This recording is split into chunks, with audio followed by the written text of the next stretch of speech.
Hello and welcome to the ASLM Podcast, where we explore the pulse of health systems with a spotlight on laboratory science in Africa and across the globe. I am your host, Nelly Rwenji, from the African Society for Laboratory Medicine. In this episode, we take a moment to reflect on the first 5 years of the Africa CDC's Biosafety and Biosecurity Strategy, examining its impact across the regions and countries. One of the critical components of this strategy has been the establishment of multi-sectoral regional biosafety and biosecurity technical working groups. To help us gain both insight and foresight, we are joined by an esteemed panel of experts.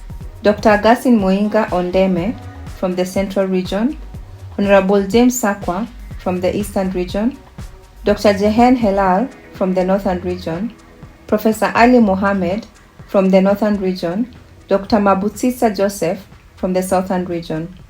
A very warm welcome to all our guests and to you, our listeners. I think the first 5 years of Africa CDC Biosafety Biosecurity Strategy was a good experience for our region. We have around 7 countries in Central African region, and with different experience. We were meted one time per all 3 months by online meeting, and the physical meeting was together with all over region, and we experienced very difficult situation. Maybe we were not able to create our excellence center like in other region, and national technical working group was not effective in all countries. Like in my country, Gabon, we don't have a national technical working group. There are some issues we experienced during the first 5 years of the program. Yeah, so how has it been for the Eastern region? And you can also speak to, you have a center of excellence in your region, right? Thank you very much, Nelly. First of all, I must start by thanking CDC Africa because of with 40% budget, they have been able to do what they did, and they deserve a pat on the back. Number 2, in the East African region, we have got about 11 member states riding on the political regional agreement for the East African community, and we were able to have the labs assessed after expression of interest. We had 3 countries expressing interest as centers of excellence, and Tanzania led the National Public Health Institute of Tanzania, and then it was followed by Uganda and then Kenya. So following that approval, we have had trainings, technical trainings for all manner of professionals, trying to come up with a cadre of people who understand biosafety, biosecurity, spreading all the way from laboratory scientists to biomedical engineers in terms of biocontainment. One thing that is appreciated is the fact that we are able to do bilingual trainings because we have interpretations at the center, so that either countries from the region that speak either language are accommodated during the training. And then looking forward, it will be important then to ride on the reports that were given, so that the countries that did not succeed to be centers of excellence can improve on their capacities, so that you have got more centers that will enable us to train more people and subsequently have more countries with centers of excellence. The report that came out of the assessments informs processes within specific countries. Within countries, there are challenges to do with the planning, and as my colleague Augustine has said, in my country, I have not been able to come up with the high-risk pathogens and toxins prioritization technical working group, and that is a setback for us. We also not had the national technical working group, which is giving us a slow pace in terms of trying to implement this strategy. But looking forward, the future is bright. We believe that we should be able to puff up the numbers to the levels that are acceptable. Let's go to Dr. Jihene. Yes. Thank you so much. So basically in North Africa, we have a lot of experts in biosafety and biosecurity and biorisk management. And the initiative of Africa CDC was a good opportunity to gather all these experts to work together. We are working together to establish technical working groups in each country. But the challenge in this point is the officialization of these technical working groups, especially for the regional technical working group. It's not yet official, so it can impact other area of the initiative, like the legal framework. So to domesticate the legal framework of Africa CDC, it's not so easy in these countries, since the technical working groups are not official. So we can't involve especially the authority to gather these technical to join these technical working groups. But I can speak also about the area of high consequence pathogens and toxins. Especially in Tunisia, because we have the opportunity to domesticate this HCAT guideline of Africa CDC in Tunisia, gathering all professionals from Ministry of Health, Ministry of Agriculture, veterinary, environment, with the concept of One Health, to domesticate the guideline in the country, and also to make the prioritization of the HCATs in Tunisia. Dr. Ali, how has it been in your region and especially in Egypt? Yes, first of all, thank you for having me and for the initiatives.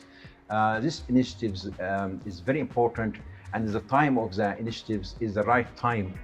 And based on the many international reports like the Global Health Security Index and the HIR, demonstrate on showing that there is gaps in the biosafety and the biosecurity along with the continent.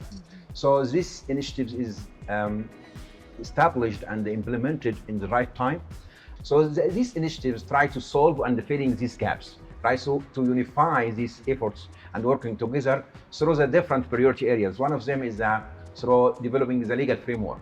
So the legal framework, in Egypt, we're already working on this just before the initiative is starting.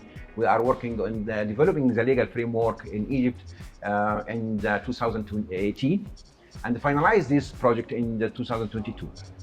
And but in the other 6 countries in the North Africa, they don't have the legal mapping or legal framework for the biosafety and biosecurity. So this priority area is unique to give the country as a standard or the template or model to customizing the legal framework based on the local context. For the another priority area, like technical working group. So as this area feeling the fragmentation of efforts. So now we have a very powerful technical working group which collects this experience and expertise together, and regularly meeting each 3 months in the 3 virtual meeting, and the 4 meeting is in person. So this is the advantage of the technical working group. The consistent implementation of technical working group is strengthening the biosafety and biosecurity within this experience and expertise in the North Africa. And to you, Joseph, how has it been in Lesotho, but also in your own region? Let me start by thanking you for having me. It was a novel concept that we wanted to understand before we can embark on it. So we did our literature review, interrogated a lot of documents so that we were better positioned to communicate with our other colleagues. From there, we engaged our technical working groups. We had representatives from different countries. As a chair then, I had to have one-on-one discussion with representatives from different countries, because what we wanted to have is to establish a good rapport. And as a leading country, we had to walk the talk. Hence why we are the first country to establish the strategy, which helped us in so many areas, because with that, we're able to advocate for financing. Hence why Lesotho is one of the countries that it's a bit advanced in terms of implementation. But at the level of the region, we are the first region again to establish Center of Excellence. And because we have established a good rapport with our fellow member states, we just lobbied and said, having looked at our capacities, no single country in the Southern is going to outcompete the other countries. So we better identify one country that is better positioned to host this, and then commit that we are going to sign and talk to Africa CDC to endorse that region on our behalf. We are also able to advise each other on how best to form the technical working groups, because we are aware that we had silos. We are dealing with something very new. So we wanted people that would get the message through to the right places. We wanted to have the representation such that everyone will feel represented. And we actually advocated that let's make sure that people who are lagging behind are put at the forefront, so that they will be able to say what is it that they need to be helped with. But I think I must also mention that we knew that we had other role players, the RCC. We would talk to RCC to help us to advocate and lobby our government for buy-in. We were part of the meetings whereby the biosafety and biosecurity was agenda. Even during our regional meeting, we had the parliamentarians were able to participate and asking important questions, because we said we need to get message as high as we could, so that this is a country talk. It doesn't have to be something that is known by only the experts. In the trainings, we're not only focusing on the professionals. We had legal experts, we have communication risk officers, such that whatever that might be difficult for us to translate to our public, they can do that. Wherever we may not reach, they would be able to do that on our behalf. So I think collaboration, intensive engagement, and a good rapport among the stakeholders is one of the key pillars of our success as Southern region. Thank you all for your time. That brings us to the end of this episode. We have drawn valuable inspiration and insight from our panelists across the continent. A heartfelt thank you to each of our guests for sharing their time and expertise. In our next episode, we will continue this important conversation with the same expert panel. This time, exploring the dynamics of advocacy and budget support around biosafety and biosecurity in Africa. Until then, you can always download and share this podcast with your networks.